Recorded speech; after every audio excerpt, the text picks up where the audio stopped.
Only exam trick YouTube channel में मैं आपका तहे दिल से स्वागत करता हूं। चलिए दोस्तों, आज का वीडियो जो है चुंबकत्व से जुड़ा हुआ है। इसमें बहुत सारे प्रश्न आपको मिलेंगे और सब जो है किसी न किसी एग्जाम में पूछे गए हैं और आगे भी रेलवे के एग्जामों के लिए महत्वपूर्ण है। तो चलिए स्टार्ट करते हैं। ये रिवीजन सीरीज चल रही है। देखिएगा, एक विद्युत धारा हमेशा एक चुंबकीय क्षेत्र का उत्पादन करती है। विद्युत चुंबक तैयार होता है तो नरम लोहा के चुंबक द्वारा आकर्षित नहीं होता है तो एल्यूमिनियम। कुंडली में टर्न्स की संख्या बढ़ाने से चुंबकीय क्षेत्र की शक्ति जो है घटती है। यदि किसी चुंबक को बराबर लंबाई के दो टुकड़ों में काट दिया जाए तो दोनों टुकड़े संपूर्ण चुंबक की तरह कार्य करेंगे। आगे, अस्थायी चुंबक बनते हैं तो फेरोमैग्नेटिक पदार्थों से। इस वैज्ञानिक इस वैज्ञानिक ने सुझाव दिया कि चुंबक को भी धारावाही चालक पर समान और विपरीत बल लगाना चाहिए। तो आंद्रे मैरी एम्पियर। प्रेरित धारा उच्चतम होती है जब कुंडली की गति की दिशा होती है तो चुंबकीय क्षेत्र के लंबवत। किसी एक समान चुंबकीय क्षेत्र में एक आवेशित कण के मार्ग की वक्रता की त्रिज्या किसके समानुपाती होती है? तो कण का संवेग। अस्थायी चुंबक बनाने के लिए निम्न तत्व अत्यधिक प्रभावी है। तो इस्पात। एक क्षण चुंबक के अंदर चुंबकीय बल रेखाओं की दिशा के संबंध में दावा सही है। तो ये जो है चुंबक के एस ध्रुव से एन ध्रुव तक। आगे देखिएगा, निकेल और कोबाल्ट नामक तत्वों को उनके चुंबकीय गुणों के संदर्भ में के रूप में वर्गीकृत किया गया है। तो लौह चुंबकीय के रूप में। फ्लेमिंग के वामहस्त नियम में अंगुली विद्युत धारा को प्रदर्शित करती है तो मध्यमा अंगुली जो है विद्युत धारा को प्रदर्शित करती है। विद्युत चुंबकीय प्रेरण की खोज और समझ प्रयोगों की एक दीर्घ श्रृंखला पर आधारित है जिसे किया गया था तो फैराडे और हेनरी द्वारा। जब किसी तार से विद्युत धारा प्रवाहित होती है तो वह की भांति व्यवहार करता है तो चुंबक की भांति व्यवहार करता है। फ्लेमिंग का दक्षिण हस्त नियम है तो चालक की गति, चुंबकीय क्षेत्र तथा प्रेरित धारा आपस में लंबवत होते हैं।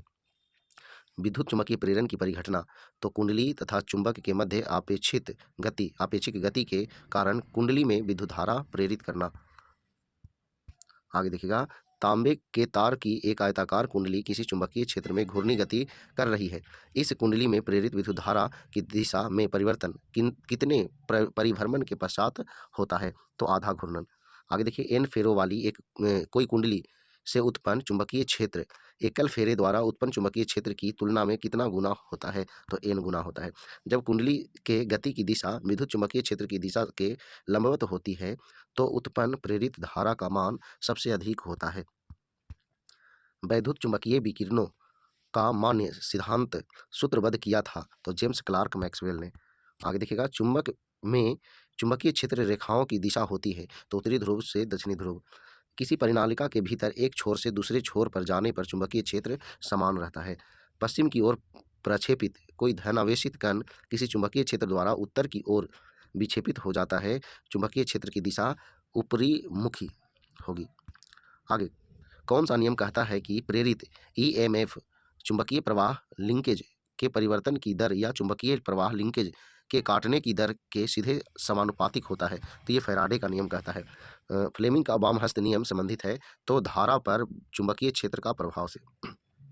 एक समतल सतह के माध्यम से सतह के लिए सामान्य चुंबकीय प्रवाह घनत्व और सतह के क्षेत्र का गुणज है तो चुंबकीय प्रवाह। आगे देखिएगा, को चुंबकीय क्षेत्र में समकोण पर रखी किसी तार पर प्रति इकाई धारा प्रवाह प्रति लंबाई कार्य करने वाले बल के रूप में परिभाषित किया जाता है तो चुंबकीय प्रवाह घनत्व। विद्युत चुंबक बनती है तो नरम लोहा के। एक प्राथमिक बल नहीं है जो समुद्र की धाराओं को प्रभावित करता है तो पृथ्वी के चुंबकीय क्षेत्र। विद्युत चुंबकत्व विज्ञान की खोज और उसका नामकरण किया तो आंद्रे मैरी एम्पियर ने।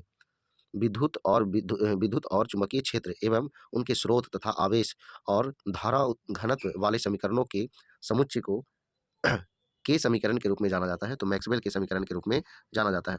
आगे देखिएगा, चुंबक अपने गुण खो देते हैं गर्म करने पर, हथौड़ा से पीटने पर, ऊंचाई से गिराने पर। तो चलिए दोस्तों, ये जो है चुंबक से जुड़ा हुआ क्वेश्चन था और ये सब बहुत ही महत्वपूर्ण प्रश्न है। आप देखिए, आपको हम दिखाते हैं। देखिए, ये जो है साइड में आप देख रहे हैं, ये सब जो है सब के सब क्वेश्चन किसी न किसी एग्जामों में पूछे गए हैं। तो इसलिए जो है इसको आप ध्यान से याद रखेंगे। चलिए, अगर वीडियो पसंद आया तो वीडियो को लाइक करें, दोस्तों के पास शेयर करें। तो आज भर इतना ही। जय हिंद, जय भारत, वंदे मातरम।